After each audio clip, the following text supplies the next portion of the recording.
എന്നറിയപ്പെടുന്ന യൂട്യൂബർ നിഹാദ വീണ്ടും അറസ്റ്റിൽ. തൊപ്പിയുടെ വിവരം അന്വേഷിച്ച് തന്നെ നമുക്ക് തുടങ്ങാം. രാസലഹരി കേസിൽ യൂട്യൂബർ തൊപ്പി ഒളിവിൽ. തൊപ്പി എന്ന യൂട്യൂബർ നിഹാലിനെ പോലീസ് കസ്റ്റഡിയിലെടുത്തു. കമ്പ്യൂട്ടറുകളടക്കം പിടിച്ചെടുത്തിട്ടുണ്ട്. അങ്ങനെ യൂട്യൂബർ തൊപ്പിക്ക് പിടി വീണിരിക്കുക എന്നുള്ളതാണ്. യൂട്യൂബർ തൊപ്പി, ഷമീർ, പിന്നെ അവന്റെ കൂടെയുള്ള കുറെ കൂതറകൾ, മമ്മു, കിമ്മു, ചുമ്മു എല്ലാത്തിനും പിടിച്ച് കൊണ്ടുപോവാനുള്ള പരിപാടിയൊക്കെ തുടങ്ങിക്കഴിഞ്ഞു. DGP ആണ് കേസ് അന്വേഷിക്കാൻ ഉത്തരവിട്ടിരിക്കുന്നത് എന്നുള്ളതാണ്. അതായത് പോക്സോ ലഹരി ആരോപണങ്ങൾ യൂട്യൂബർ തൊപ്പിക്കും സുഹൃത്തുക്കൾക്കുമെതിരെ അന്വേഷണത്തിന് DGPയുടെ ഉത്തരവ്.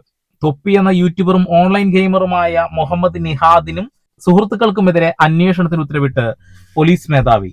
നല്ല കിടിലൻ വാർത്തയാണല്ലേ. തൊപ്പി MDMA ഉപയോഗിച്ചെന്നും പ്രായപൂർത്തിയാകാത്ത പെൺകുട്ടികളെ ചൂഷണം ചെയ്തെന്നുമാണ് മമ്മു ഷമീറും ആരോപിച്ചത്. തൊപ്പി എന്ന യൂട്യൂബറും ഓൺലൈൻ ഗെയിമറുമായ മുഹമ്മദ് നിഹാദിനും സുഹൃത്തുക്കൾക്കുമെതിരെ അന്വേഷണത്തിന് ഉത്തരവിട്ട് സംസ്ഥാന പോലീസ് മേധാവി. പോക്സോ കേസുകൾ, നർക്കോട്ടിക്, MDMA ഉപയോഗം, മാനസിക ശാരീരിക പീഡനങ്ങൾ, അശ്ലീല പ്രചാരണം, സൈബർ കുറ്റകൃത്യങ്ങൾ തുടങ്ങിയ ആരോപണങ്ങളിലാണ് നിഹാദിനും സുഹൃത്തുക്കൾക്കുമെതിരെ അന്വേഷണത്തിന് ഉത്തരവിട്ടിരിക്കുന്നത്. അഡ്വക്കേറ്റ് ശ്രീജിത്ത് പെരുമനയുടെ പരാതിയിലാണ് DGP റവാഡ ചന്ദ്രശേഖറിന്റെ ഉത്തരവ്. സംസ്ഥാന സൈബർ ഓപ്പറേഷൻസ് സൂപ്രണ്ട് അങ്കിത് അശോകനാണ് അന്വേഷണ ചുമതല. കേസ് കൊടുത്തിരിക്കുന്നത് ശ്രീജിത്ത് പെരുമന എന്ന് പറയുന്ന വ്യക്തിയാണ്. BJPയുടെ ആരോ അല്ലേ ഈ ശ്രീജിത്ത് പെരുമന ആണെന്ന് എനിക്ക് തോന്നുന്നത്. എന്തായാലും ജന TVയിലാണല്ലോ ആദ്യം വാർത്ത കൊടുക്കുന്നത്. തീർച്ചയായിട്ടും അവിടെ നിന്ന് തന്നെ വന്നിട്ടുണ്ടാവുക. കിട്ടേണ്ടത് കിട്ടുമ്പോ തോന്നേണ്ടത് തോന്നുന്നാണല്ലോ. അങ്ങോട്ടും ഇങ്ങോട്ടും കരി വാരി എറിയായിരുന്നു. അവസാനം 8ന്റെ പണി കിട്ടിയില്ലേ. കഴിഞ്ഞ കുറച്ച് ദിവസങ്ങളായി നിഹാദിന്റെ MRZ ഗ്യാങ്ങിനൊപ്പം ഉണ്ടായിരുന്ന മമ്മു എന്ന മുഹമ്മദും ഷമീറും ജാസിയും പരസ്പരം ആരോപണ പ്രത്യാരോപണങ്ങൾ നടത്തിയിരുന്നു. കഴിഞ്ഞ ദിവസം നിഹാദിനെതിരെ മുഹമ്മദും ഷമീറും ഗുരുതര ആരോപണങ്ങളാണ് ഉന്നയിച്ചത്.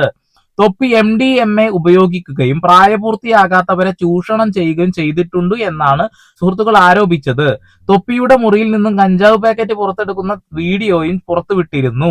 തൊപ്പി ലൈംഗിക ചൂഷണം നടത്തിയെന്നും പ്രായപൂർത്തിയാകാത്ത പെൺകുട്ടികളെ ഉപയോഗിച്ച് അവർക്ക് പണം നൽകി പ്രശ്നം ഒതുക്കിയെന്നും അവർ ആരോപിച്ചിരുന്നു. സംഭവത്തിൽ ഷമീറിനും മുഹമ്മദിനുമെതിരെ പരാതി നൽകിയതായി അവകാശപ്പെട്ട് പിന്നീട് നിഹാദ് രംഗത്തെത്തി. തനിക്കെതിരായ ആരോപണങ്ങളെ റീച്ചിന് വേണ്ടി ചെയ്യുന്നതാണെന്നും ക്രിമിനൽ കേസുകളും മാനനഷ്ട കേസുകളും തന്റെ പരാതിയിൽ രജിസ്റ്റർ ചെയ്തിട്ടുണ്ടെന്നും നിഹാദ് പറഞ്ഞു. സമൂഹത്തിന് മുന്നിൽ ഒരാളെ നാറ്റിക്കാൻ പറ്റുന്നതെല്ലാം അവർ ചെയ്തിട്ടുണ്ട്. ആരോപണം ഉന്നയിച്ചാൽ പോരാ, തെളിവ് വേണം. ഞാൻ പോക്സോ കേസോ നിർബന്ധിച്ച അബോർഷനോ ചെയ്തിട്ടുണ്ടെങ്കിൽ ഏതെങ്കിലും പെണ്ണ് പറയണം. എന്റെ വീട്ടിൽ ഞാനില്ലാത്തപ്പോൾ ഡ്രഗ്സ് കയറ്റി എന്റെ അലമാരയിൽ നിന്നും എടുക്കുന്നതായി വീഡിയോ എടുത്തു. എത്രയോ മാസം മുന്നേ എടുത്തു വെച്ചതാണ് അത്. അവർ വന്ന കാലം മുതലുള്ള പ്ലാനിംഗ് ആണ്. കേരള സർക്കാരിനോടും പോലീസിനോടും പറയുകയാണ് എല്ലാത്തിനെയും പിടിക്കണം, അപ്പോൾ സത്യങ്ങൾ പുറത്തു വരും എന്നാണ് നിഹാദ് പ്രതികരിച്ചത്. പക്ഷെ അവസാനം എന്തിനാ പണിയെ കിട്ടിയ 8ന്റെ പണിയല്ലേ. ഇപ്പൊ നിഹാദും പോയി, ഷമീറും കുമീറും മമ്മും കിമ്മും ഒക്കെ അങ്ങ് കിടക്കാൻ പോവാണ് ജയിലിൽ കേട്ടോ. ഇവരെ മെത്ത് യൂസ് ചെയ്യുന്ന രീതിയെ കുറിച്ച് പോലും ഈ ഷമീർ ഒക്കെ പറയുന്നതായിട്ടുള്ള വീഡിയോ ആണ് നമ്മൾ കണ്ടത്. അപ്പൊ അമ്മാതിരി പരിപാടിയാണ് ഇപ്പൊ ചെയ്തിട്ടുള്ളത്. കാലങ്ങളായിട്ട് ഇവിടെ ഒരുപാട് രക്ഷിതാക്കൾ ആഗ്രഹിക്കുന്ന ഒരു കാര്യമായിരിക്കും ഒരു പക്ഷെ ഈ ഒരു അറസ്റ്റും കാര്യങ്ങളൊക്കെ. കാരണം അവരുടെ മക്കള് ഇവര് പറയുന്നത് പോലും കേൾക്കാതെ ഇവരുടെ വീഡിയോസ് ഇരുന്ന് കാണുക. ഈ 2K കിഡ്സ് ഒരു പക്ഷെ ഇവരുടെ ശരിക്ക് അടിമകളായ രീതിയിൽ ഇഷ്ടപ്പെടുന്നുണ്ട് എന്നുള്ളതാണ്.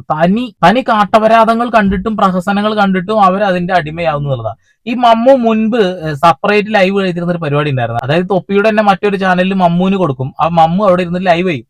ആ ലൈവിൽ മമ്മുവും പിന്നെ കൂടെയുള്ള ഏതൊരു എന്തായാലും പേര് ഫ്രാങ്കോ ജാങ്കോ ബിങ്കോ അങ്ങനെ ഒരാള് ഇവര് ഇസ്ലാം മതത്തിനെയും അതുപോലെ ഹിന്ദു മതത്തിനെയൊക്കെ അവഹേളിക്കുന്ന രീതിയിലുള്ള വേഷഭൂഷാദികളൊക്കെ ധരിച്ചുകൊണ്ട് കുറെ കോപ്രായത്തനങ്ങൾ കാണിച്ചിട്ടുണ്ടായത് അല്ലെ. ഇപ്പൊ തൊപ്പിയാണെങ്കിൽ മുൻകാലങ്ങളിൽ കുറെ ആളുകളെ മോശപ്പെട്ട രീതിയിൽ കോൾ ചെയ്തിട്ടൊക്കെ ആയിട്ട് കാണിക്കുന്ന വീഡിയോസ് നമ്മൾ കണ്ടതാ. അതിനൊക്കെ കേസും വന്നിട്ടുണ്ടായിരുന്നു എന്നുള്ളതാണ്. പക്ഷെ അയാളത് നന്നായി ഒന്ന് മാറി. പക്ഷെ നന്നായത് ഇതിനാണോ എന്ന് തോന്നിപ്പോകും. ഇപ്പൊ കള്ള് കുടിച്ച ഒരാൾ നടക്കുന്നത് നമുക്ക് കണ്ടാൽ പെട്ടെന്ന് മനസ്സിലാവും. പക്ഷെ ഈ സിന്തറ്റിക് ആയ സാധനങ്ങൾ ഉപയോഗിക്കുന്ന ആളുകളെ കണ്ടാൽ മനസ്സിലാവില്ല എന്നുള്ളതാണ്. ഈ സാധാരണക്കാരായ കുറെ ആളുകൾ ഇപ്പൊ കള്ളൊക്കെ കുടിക്കുമ്പോ അവനെ കാണുമ്പോ തന്നെ ആ ലുക്ക് ഉണ്ട് എന്നും പറയുന്നവരുണ്ട്. അതേപോലെ കുടിച്ചത് കണ്ടാൽ തന്നെ അറിയാം കുഴഞ്ഞ് ഡ്രസ്സിന്റെ അവസ്ഥയും പരിതാപകരായിരിക്കും. പക്ഷെ ഈ ന്യൂജൻ ടീംസിന്റെ കയ്യിലുള്ള കുറെ രാസലഹരികളുണ്ട്. ഈ സാധനങ്ങൾ ഉപയോഗിക്കുന്ന ആളുകളെ കണ്ട വെൽ ഡ്രസ്ഡ് ആയിരിക്കും, മനസ്സിലാവില്ല. നല്ല പൈസയുള്ള വീട്ടിലത്തെ ആൾക്കാരെ പോലെ ആയിരിക്കും. അവരുടെ മുഖം കണ്ടാലും നമുക്ക് തോന്നില്ല അവര് ഇത് യൂസ് ചെയ്യുന്ന ആളുകളാണെന്നുള്ളത്. ഇവന്റെ കയ്യിൽ നിന്നെന്തോ MDMA പിടിച്ചിട്ട് ഒരു കേസ് ഉണ്ട്. അതേപോലെ തന്നെ തെറി വിളിച്ച കേസ് വേറെ ഉണ്ട്. ഒരുപാട് കേസുകളുണ്ട്. അതിന്റെ ഇടയിലാണ് ഇപ്പൊ ഇത്രയും കേസുകൾ കൂടി കയറി വന്നിട്ടുള്ളത്. എന്തായാലും കൊള്ളാൻ കേട്ടാ. തമ്മിൽ കരിവാരി തേച്ചിട്ട് അവസാനം 8ന്റെ പണി കിട്ടിയില്ലേ. ഇവിടെ ഷമീർ കിടന്ന് കരയരുത്, ഇന്നെ എപ്പോഴെങ്കിലും അകത്തിടാം. അപ്പൊ അകത്തിടണം. കാരണം ഇമ്മാതിരി ലഹരി പദാർത്ഥങ്ങളൊക്കെ ഉപയോഗിക്കുക, ഇതൊക്കെ പ്രൊമോഷൻ ചെയ്യാന്നൊക്കെ പറയുന്നത് ഊളത്തരാണ്. ഈ സമൂഹത്തിനെ തന്നെ നശിപ്പിക്കുന്നതിന് തുല്യമാണെന്നുള്ളതാണ്. ഒരുപാട് കുട്ടികൾ നിന്റെയൊക്കെ വീഡിയോ കണ്ട് ഇൻഫ്ലുവാണമായിട്ട് അവസാനം ഇൻഫ്ലുവാണം വിട്ട് നടക്കുക എന്നുള്ളതാണ്. അപ്പൊ ആ ഒരു കാര്യത്തിന്റെ തീരുമാനം ഉണ്ടാവണം. കേരള പോലീസ് ഇടപെടൽ നടത്തിയതിൽ സല്യൂട്ട് കൊടുക്കുക തന്നെ വേണം. ഓപ്പറേഷൻ തൂഫാന്റെ ഭാഗമായിട്ടും ഇത് അന്വേഷിക്കണം. അതുപോലെ തന്നെ DGP ഉത്തരവ് ഇട്ടിരിക്കുകയാണ്, അന്വേഷണം തുടങ്ങിക്കഴിഞ്ഞു. ഒക്കെയും പിടിച്ച് അകത്തിട്ട് നല്ല കൊടയിൽ കുടഞ്ഞാൽ തന്നെ കാര്യങ്ങൾ പുറത്തു വരുന്നുള്ളതാണ്. ഇവർ ഉപയോഗിക്കുന്നില്ല എന്ന കാര്യം ഇനി നമുക്ക് വിശ്വസിക്കാൻ കഴിയില്ല. കാരണം അതിന്റെ ഉള്ളിൽ നിന്ന് എടുത്ത ആ ഒരു സംഭവം, അതുപോലെ തന്നെ ഇവന്റെ കയ്യിൽ വെച്ചിട്ട് സംഭവം കിട്ടിയിട്ട് പിടിക്കുകയൊക്കെ ചെയ്തില്ലേ. അപ്പൊ അതൊക്കെ ചേർത്ത് വെക്കുമ്പോൾ ഒരിക്കലും ഇവരെ സപ്പോർട്ട് ചെയ്യാൻ കഴിയില്ല. അപ്പൊ ഒരുപാട് ആളുകൾ കമന്റ് ബോക്സിൽ ഇവനെ സപ്പോർട്ട് ചെയ്യുന്നത് കാണുന്നുണ്ട്. എടാ, നിങ്ങളൊക്കെ എന്ത് ഉണ്ടൊക്കെയാണ് സപ്പോർട്ട് ചെയ്യുന്നത്? നിങ്ങൾ നല്ല രീതിയിൽ ജീവിക്കാൻ നോക്കി. ഈ ഊളകളെ സപ്പോർട്ട് ചെയ്ത് ജീവിക്കരുത്. ഞാൻ കാര്യമായിട്ട് പറയാണ്. നമുക്ക് ഒരുപാട് മുന്നോട്ട് പോകാനുണ്ട്. ഇവരൊക്കെ കോടികൾ സമ്പാദിച്ചു കഴിഞ്ഞിട്ടുണ്ട്. ഈ കേസിൽ ഇവരുടെ കയ്യിൽ നിന്ന് ലഹരി കിട്ടുകയോ, ഇവര് ലഹരി പദാർത്ഥം കൈമാറ്റം ചെയ്യുന്ന ആളുകളാണെന്ന് കണ്ടെത്തുകയോ, അല്ലെങ്കിൽ ഇവർ ഇതിന്റെയൊക്കെ മെയിൻ ഗ്യാങ് ആണെന്ന് അറിയുകയോ ചെയ്ത് കഴിഞ്ഞിട്ടുണ്ടെങ്കിൽ സ്വത്ത് പോലും മരവിപ്പിച്ചിട്ട് വേണം ഇവറ്റാളൊക്കെ അകത്തിടാം. അല്ലെങ്കിൽ ഇവർ ജാമ്യത്തിലിറങ്ങി വീണ്ടും ഇതേ പണിയൊക്കെ ചെയ്തുകൊണ്ടിരിക്കുന്നുള്ളതാണ്. നിങ്ങളുടെ അഭിപ്രായം രേഖപ്പെടുത്ത്. ഇവറ്റകളൊക്കെ അകത്ത് തന്നെയല്ലേ ഇടേണ്ടത്? ഇമാതിരി കൂതറകളൊക്കെ ലഹരി അത് ഇതെന്നൊക്കെ പറഞ്ഞുകൊണ്ട് ഇപ്പൊ കാര്യപ്പെട്ട വീഡിയോസ് ഒന്നും ആരും കാണാൻ താല്പര്യപ്പെടുന്നില്ല. നമ്മുടെ ചാനൽ നോക്കിയാൽ കാണാൻ കഴിയും. എല്ലാവർക്കും വേണ്ടത് തൊപ്പി കുപ്പി ചപ്പി എന്നുള്ളതാണ്. ഞാൻ അതുകൊണ്ടാണ് നമ്മൾ ചവിട്ടി നിർത്തിയതാ. പക്ഷെ എന്ത് ചെയ്യാനാ, ചേര തിന്ന നാട്ടിൽ പോയ നടുകഷ്ണം തിന്നേണ്ട അവസ്ഥ എന്നുള്ളതാണ്. നമ്മളിത് ചെയ്തില്ലെങ്കിൽ മറ്റുള്ള വീഡിയോസ് കാണാൻ ആളുകളില്ല എന്നുള്ളതാണ്. അപ്പോൾ ഇത് ഷെയർ ചെയ്യണമെന്ന് ഞാൻ പറയുന്നില്ല.